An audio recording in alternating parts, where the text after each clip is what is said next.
herds of animals and herds of people and commotion and smells and water that was fed by springs from underneath. So it was a lot of commotion too. It wasn't all glory and honor back in those days. But what the glory and honor was what Jesus did for this man. And they said that he was lame for 38 years. Why did they put this number 38 years? And you heard one person was 8 years. What is the point of this, putting this in there, of the number of years? And the theologians look at this and the scholars, it's to realize that these people have been suffering for a long time. And sometimes we are all suffering for a long time too. So it's not just, it's to reflect upon ourselves, to look at our own lives. So the pools helped the people, and Jesus went up to the man, but the man didn't know it was Jesus, right? He didn't have a great crowd around him, and he was laying by the pools. He didn't get any news of the miracles that he had done, so he didn't know who he was talking to.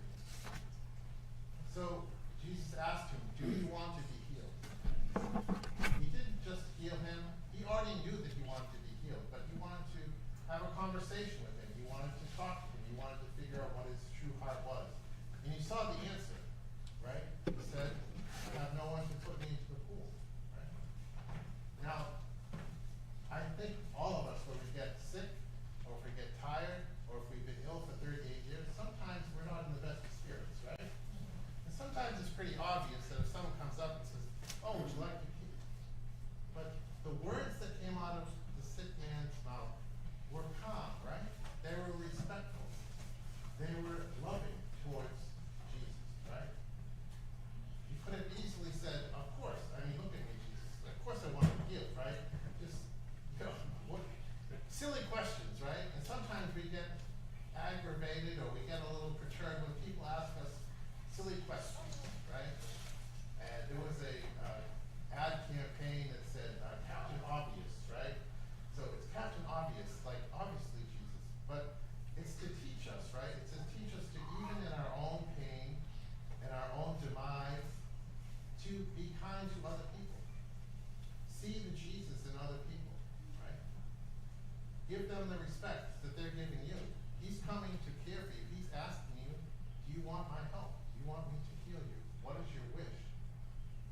And in good response, he gave Jesus the respect, even not knowing who he was. So we need to try to incorporate that into our lives, right? Reflect on ourselves. What burdens or issues have we been carrying on with for 8 years, 8 months, 38 years, our whole lives, right?